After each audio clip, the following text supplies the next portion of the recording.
Hey toy fans, I'm D21 Beast and welcome back to my figure review series here on my YouTube channel. And today we're once again looking at those heroes in a half shell. That's right, we've got another Teenage Mutant Ninja Turtle figure review for you guys today. And today we're looking at April O'Neil from the Nickelodeon Teenage Mutant Ninja Turtles toy line released by Playmates in 2012. Now this figure came out a little bit ago. I didn't catch her right away, and she's very hard to find on store shelves these days, and I was strolling through my local Toys R Us, and what do you know, there she was, so I knew I had to pick her up right away.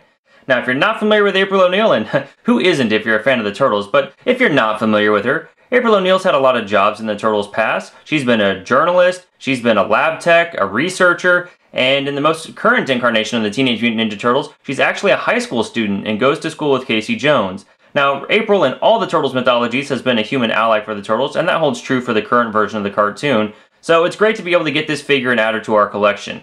Let's go ahead and get things started, guys, by taking a look at that packaging. Coming down the front of the box, we do have that Nickelodeon Teenage Mutant Ninja Turtles logo. You see that familiar purple and green packaging we've seen with the other Turtle figures. You do have that blister bubble that does house April O'Neil inside, as well as her accessories. On the right-hand side of the bubble, you do have the images of the Turtles from the TV show, and at the bottom you do have the figure's name. Flipping this package around now, you once again have that Nickelodeon Teenage Mutant Ninja Turtles logo towards the top. You then have a bio for April O'Neil. Go ahead and pause now to read this. And then at the bottom of the package, you do have all the figures that were available at launch for this toy line. My, how far they've come. Alright guys, well that's the packaging. Let's say we get this April O'Neil figure out of the box and see what she's all about.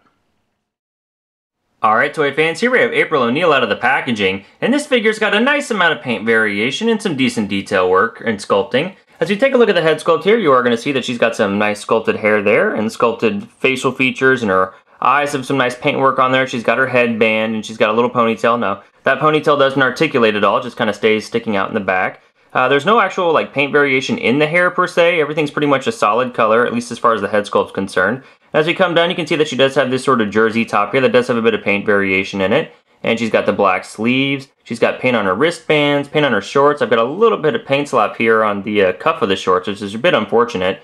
But then we have the stockings coming down, and then we have her boots. And as you flip the figure around, she's got the same sort of paintwork going all the way up the back. So even though the paintwork's a bit simple, there's still enough color variation that I'm not disappointed or feel like they cheaped out on this figure at all. And the sculpting is nice too. One of the amazing things about this April O'Neil figure is that she comes with a ton of accessories.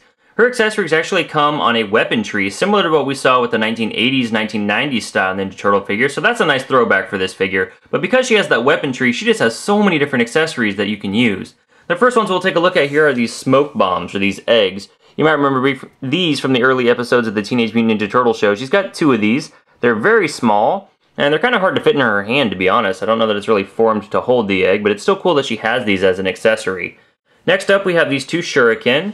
And these are nice. They've got a great bit of sculpting on there. They have a flower design that I believe is reminiscent of the sort of Splinter weapons or designs on Splinter's robe that you see on the show. And these actually will fit into her hand. We can just kind of squeeze them in right there. There you go. The next item that she has here is a sort of billy club or nightstick weapon.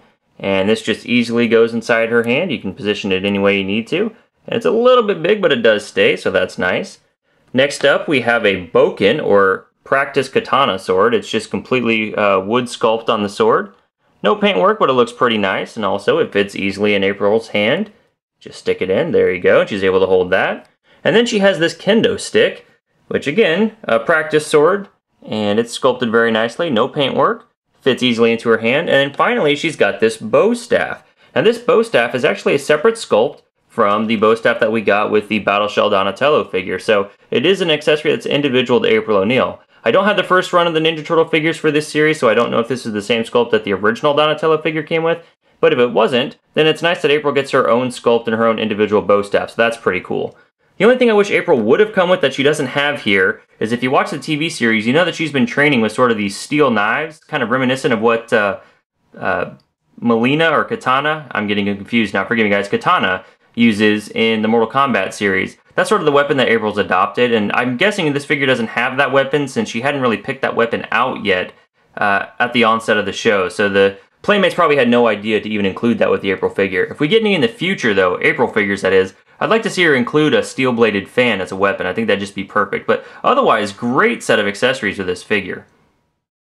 Moving on to articulation, we can see that April O'Neil does have a head that's on a ball joint. It will rotate all the way around. It even looks up just a little bit and looks down just a little bit. She's got a hinge at the shoulder that allows her arm to move out and up that far. It also rotates around a full 360 degrees. She's got full rotation at the forearm. No actual hand articulation, and she's got the same articulation on the other side. She does rotate at the waist.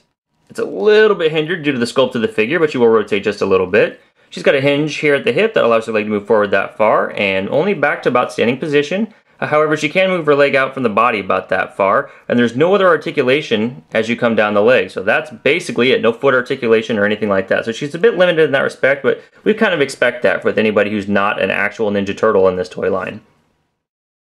Height-wise, we can see that April O'Neil comes in at just a little bit over 4.5 inches tall. For some size comparison, here we have the Nickelodeon April O'Neil compared to her 2003 animated series counterpart, and compared to her friendly stalker, Donatello, and compared to the Nickelodeon Casey Jones, and finally, here she is compared to the 6-inch scale Marvel Legends Infinite series Wolverine. Huh, you like yellow and you're a redhead. You're a creeper. Alright, toy fans, well that's my review of the 2012 Teenage Mutant Ninja Turtles April O'Neil figure released by Playmates. And overall, I think this is an okay figure. Her articulation is very, very limited, which makes standing her and posing her just kind of a chore overall. But she's got some great sort of color variation on the figure. She does look like April from the show, and she is kind of a quintessential team member that you want to have if you've got all the other characters, including Casey and Splinter. I mean, April's just one of the guys, right?